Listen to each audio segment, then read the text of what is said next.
From WNYC in New York, this is the Soundcheck podcast. This is Soundcheck. I'm John Schaefer. Noel Gallagher set the tone for British rock in the 90s and the aughts as the elder half of the battling brothers behind the band Oasis. He's back with a new solo album, his second.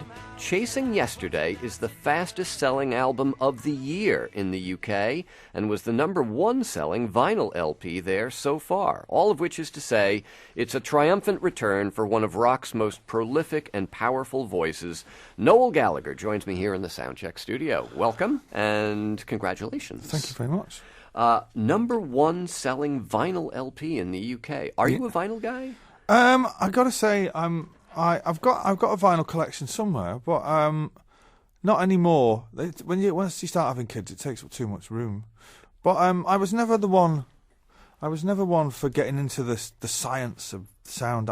I like vinyl for the look of it, yeah. You know, for the artwork and stuff like that. But really, I can listen to music on anything. Yeah. You know, you're kind of feeling it more than listening to it. But well, I mean, this new record, you've produced most of this yourself. I did all of it, yeah, pretty much, apart from 2 tracks which are co-produced, yeah.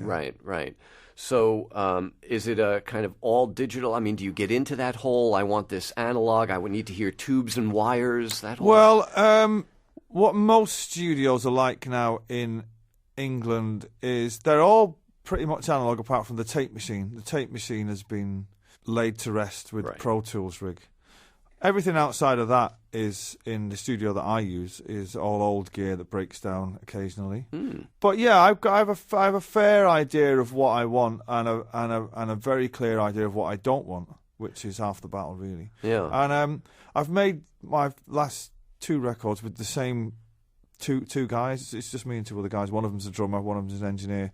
So we've known each other for 20 years, so we get on quite well, and we know what we're going for. Yeah, it's easy. Well, the reason I'm not so interested in getting lost in the weeds of technical details and stuff, it's just that so much of this record, to me, has kind of references to like classic old rock albums and artists and stuff like that. Yeah, there's a lot of guitar solos on there, which you don't really tend to hear anymore, particularly from anybody coming out of Britain. Yeah. But things like the Mellotron. Yeah, well, I'm a product of my record collection, you know. And when I learnt to play the guitar, I learnt by playing along to the Beatles and the Stones. And I don't particularly want to sound contemporary or like that god awful term that's been invented, modern rock. You know, I don't want to sound like that. Wasn't that invented 30 years ago, modern rock? Yeah, yeah.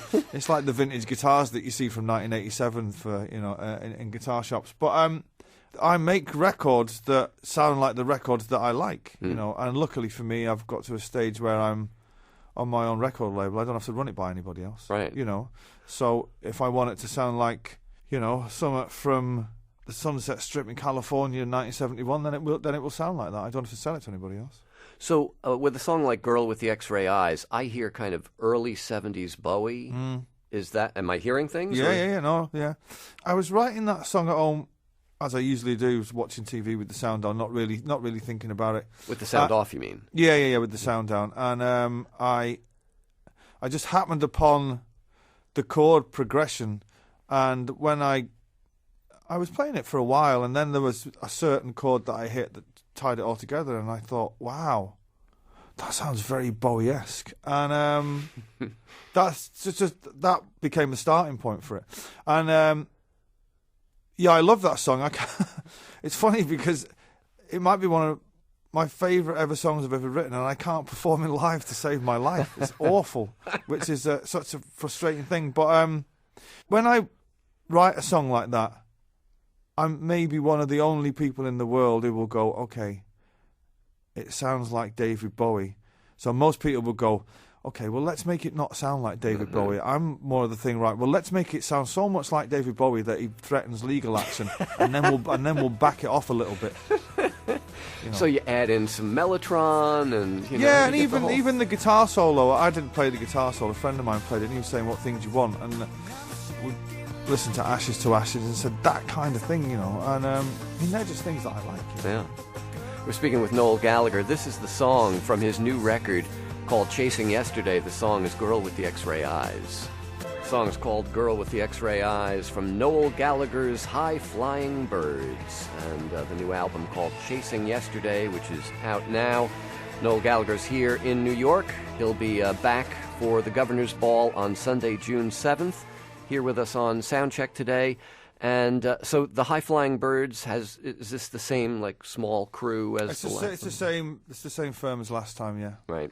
So talking about sort of allusions to classic songs and things like that, there's a line in Lock All the Doors where you sing "Prettiest Girl I Ever Seen," and you sing it almost the exact same way that David Essex sang the same line in the song Rock On. Yeah, I didn't realise that until I read it in a review. You? No, I didn't realise that at all.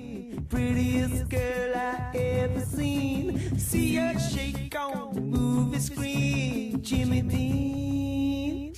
No. Honestly, I'm not a huge David Essex fan either. So, just what can I say? One of those things, yeah. He's not tried to sue me, so I can't be that close. Yet. Now, the last record had a couple of reworkings of older songs on it. The last one had, yes. Stop the Clocks. There was there was two songs that were from the back end of Oasis that never got released, yeah. Anything like that on this record? No, the song you just mentioned, Lock All the Doors, the chorus for that song is about 23 years old. How it came to sit around for 23 years was that I had this song called Lock All the Doors, and I gave the verse away to a techno duo called the Chemical Brothers in England for a song we did together called Setting Sun. And I thought, well, I'll just rewrite the verse and put the song. It took me 23 years to get there. And but other than that, it's all new, brand new. Yeah. Well, I mean, the second track on the record, called "In the Heat of the Moment," to me has this has the ringing bells and the soaring strings. This is like a big, full-on. Yeah. If you had said, "Well, that's left over from Oasis," I wouldn't have been at all surprised. Yeah, I mean, I did the reason that some of my songs sound so much like Oasis is because I wrote all the songs in Oasis. Right. So, that's my style. And yeah, that's just what I do, when I get a song like "In the Heat of the Moment," for instance, which I could play you on acoustic guitar and it would still work, I do tend to just, take it to as big as I can get it, because I've got to play these songs in, huge arenas in England and, and arenas around the world. So you can't really be doing plaintive little acoustic numbers. Do you know what I mean? So it can be quite a challenge to make it that big. So when you're writing the songs, does it tend to be the chords first? I mean, you talk about having the TV off and absolutely. Yeah, I will sit and arrange an instrumental of a song. I don't have a studio at home. I don't have any means to record any of this stuff. So in the case of Girl with the X-Ray Eyes, I had everything that you hear apart from the words. I had the melody and where the solo was going to go and it all arranged. And then that usually comes quite quickly. And then I will sit and play it until it happens. And I'm constantly sitting on maybe 30 songs now that are completely finished instrumentals, but I'm just waiting for the first line. Once the first line gets there and it appears, then it leads to the second line. And I've got a lot of songs lying around that are in various stages of completion. There's, the songs that have no words and the songs that have a first verse and no chorus. The songs that have a chorus and no verses. Mm-hmm. And then there's the annoying ones that have a verse and a chorus but no second verse. But I kind of get around to finishing them, eventually.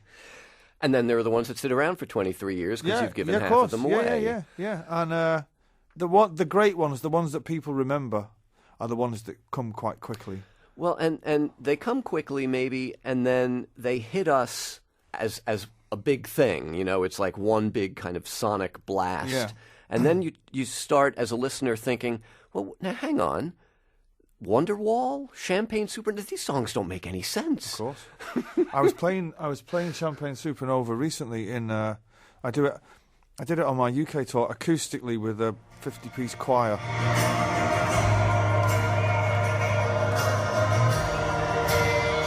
and became like a hymn. And I was, because you play it so many times, you kind of, it's the same chords go round and round, and in the instrumental bits, which I don't play on, I was kind of drifting off, and I was thinking, what does this even mean? What does this song even mean? Down the hall, a cannonball, where were you while we were there?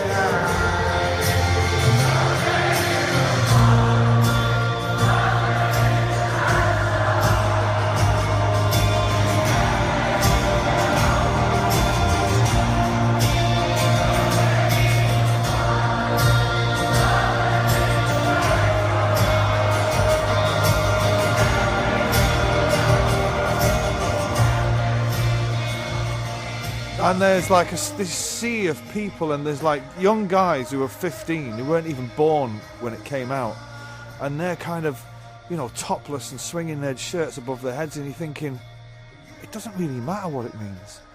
That guy there who was not even a baby is singing it, crying like it means so much to him, and it's like, who cares what it means? You know what I mean?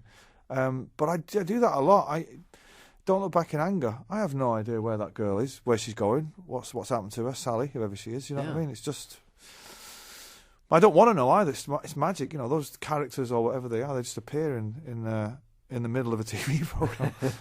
Well, and then as you were saying, for each of those people in that arena or in that concert hall, those songs all mean something different. Well,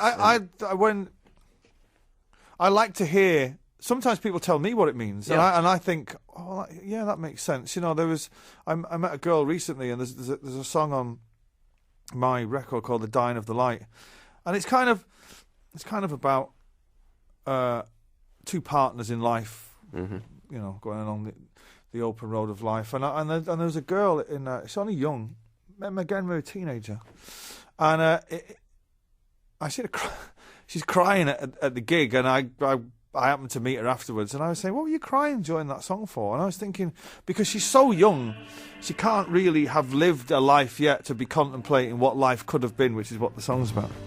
And she said, it just reminded me of my parents.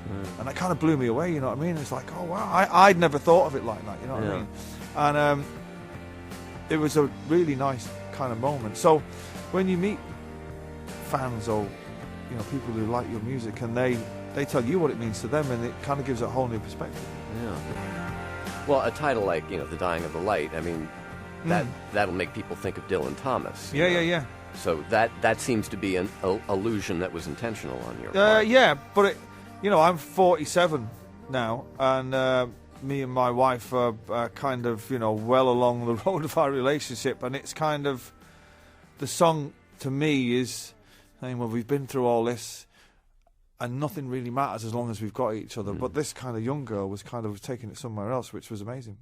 Well, do you know Robert Fripp, the guitarist from King Crimson? I've heard of him, yeah. So some years, I don't remember what question I had asked him. It was a long time ago. All I remember is the way his answer began. He said, well, if you subscribe to the theory that the artist knows as much about his or her work as anybody else. Totally, yeah. I was like, holy cow. Because when I was growing up and I was reading, I didn't like my favourite artists telling me specifically what their songs were about, because it would spoil it for me, and I'd be like, oh, don't tell me.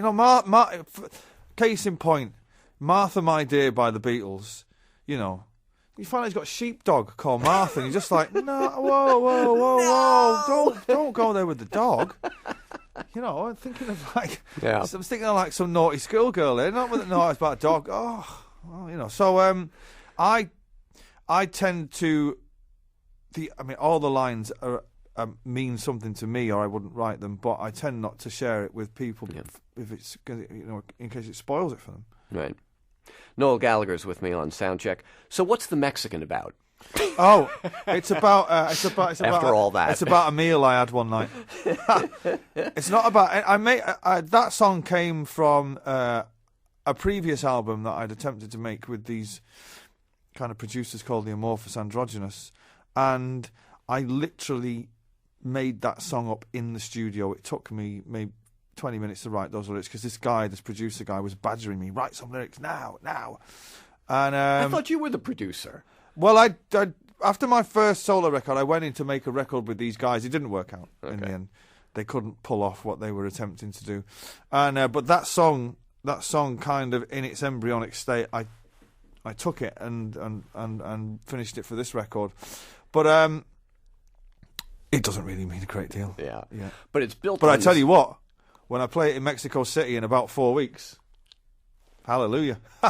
Well, it's got this great kind of Led Zeppelin-y blues rock guitar riff, that underpins the whole thing. Let's hear a little bit. The song is called The Mexican. It's from Noel Gallagher's High Flying Birds and the new record called Chasing Yesterday. A bit of The Mexican from, I guess, Noel Gallagher. The album is called Chasing Yesterday. It's Noel Gallagher's High Flying Birds. The album is out now. You talk about playing this song in Mexico City in a couple of weeks. You know Morrissey. Yes. And his kind of love affair with Mexico. Yeah. Did you get a chance to see at the Barbican recently the Mexico Loves Morrissey event? No. Is it Yeah. good?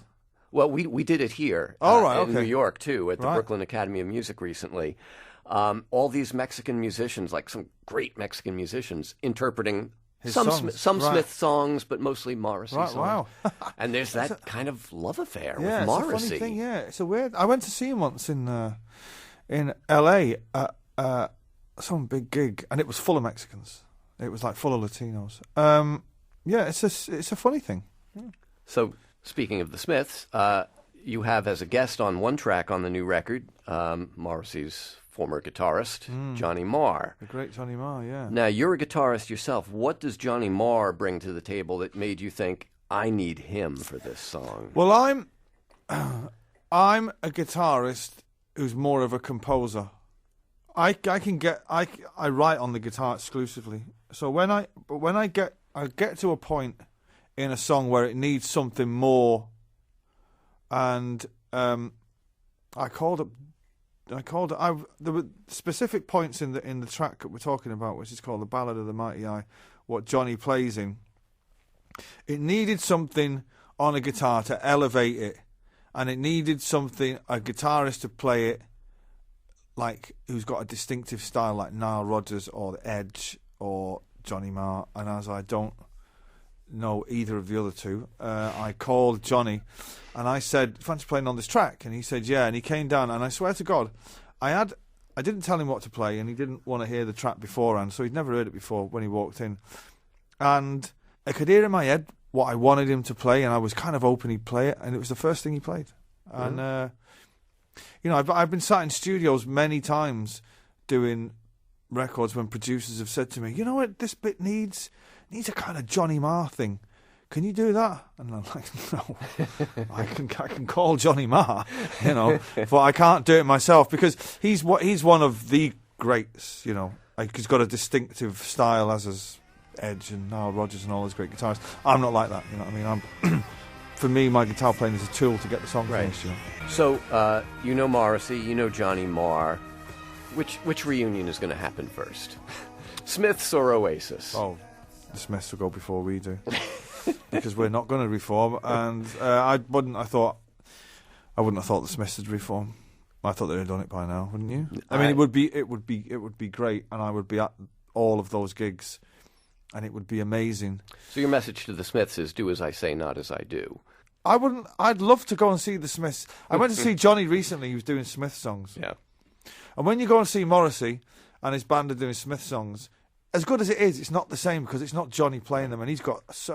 And even with Johnny singing Smith songs, it's great, but it's not the same as Morrissey singing. And to put the two of them on the stage would be amazing. But there's no way you could push for it to happen because I know what's going on behind the curtain anyway. So. But as I'm on the inside of perpetual rumours about one band, but I look to like the Smiths as a fan. When you look at these things as fans, as I look at the Smiths, I think, wow, why wouldn't they do it? Do you know what I mean? It's unbelievable. They're still young and they've still got hair and they still can play. And Morrissey's great and Johnny Marr's great. But knowing what it's like on the other side of it, that it's not as simple as a load of guys getting up on stage and just playing a load of songs for some fans. There's reasons why bands break up, and some bands they split up, for different reasons, and it's very easy for them to get back together. Blur have just got back together, Right. so obviously what drove them apart wasn't that big a deal as it couldn't be fixed. Some things are some riffs are enormously big to fix. Yeah. So, and they don't interest me. Well, you called the record Chasing Yesterday. There's a track on it called You Know We Can't Go Back. Is there a message there? Or There is in the song. In the title, actually, I was bullied into the title by the girls at my record label were saying to me, like, the record label that you run, a record label that I run. allegedly. I know. But the record label that I fund. I don't know what to say. Actually, getting what happens. I'd finished the record, and one of the girls kept saying, "Do you have a title?" "No, I haven't thought of one yet." "Do you have a title?" "No, I haven't thought of one yet." And then I'd been out one night in London, crazy night out, getting until like 6 a.m, and my phone's going, and it's Claire from my office, lovely girl. She's badgering me. "Have you thought of a title for this record? We need one today. It's going up on iTunes for pre-order today." And I'm like, "Right, okay. Well, what time do you need it by?" "We need it by 3 o'clock." I'm like, "What time is it now?" She's like, "It's 1:10. I was like, "What?" So I scanned a few of the lyrics, and there's a passage in one of the songs called While the Song Remains the Same. "While the Song Remains the Same," which contains the title Chasing Yesterday. The line in the song is basically saying, let's stop chasing yesterday and carry on moving forward. Of course, I, with a hangover, picked that out. I thought that would be great. And then the minute it went up on iTunes, I kind of was looking at it thinking, oh no, I know what people are going to say about that. And I called up and said, is there any chance I could? No, it's done. That's it. Okay, fine. So I've had to live with it ever since. But there's a message in the song, and the message in the song is, it's about two people who are about to leave a big metropolis, and it's kind of like, if we leave, we can't go back. Are we doing this for real? And I guess maybe it's a metaphor for my thing. Yeah. I stayed in the band for 20 years, and it was a big decision to walk away from one of the biggest bands, but it's like there's no going back now. Noel Gallagher's here with us on Soundcheck today. Great having you back on disc with the new record called Chasing Yesterday, and great having you with us on Soundcheck today. Thank you very much. It's been a pleasure. Speaking of fandom, I know you're living in London. Do you still get up to the Etihad to see your team, Manchester City? Yeah, I do regularly, yeah. So, we've had quite a disappointing season, I guess. It's been a little, after winning the league last year. Yeah, I mean, it's coming to there's an end of an era coming there where some of the players are now the wrong side of 29, and there's not a lot of young kids there, so they're going to have to spend a bit of money this summer. Whether the manager will stay or not, I don't know. Unlikely. But, if you win, 4 trophies in 5 years, you can't complain about that. Absolutely. So there's just an end of an era. And what I will say is, though, the owners, it's the first real test now. And they've not put a foot wrong since they bought the club.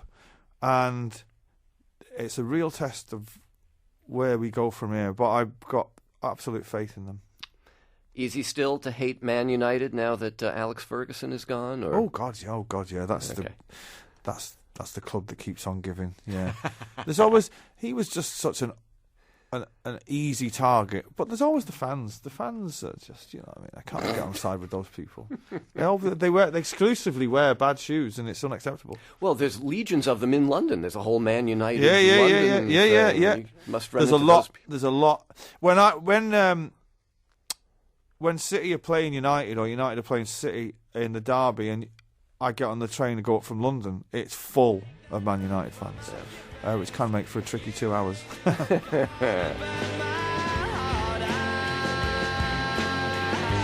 Thanks for listening. Stay connected by subscribing to the Soundcheck podcast on iTunes. Follow us on Twitter and Facebook, and download the new WNYC mobile app for free.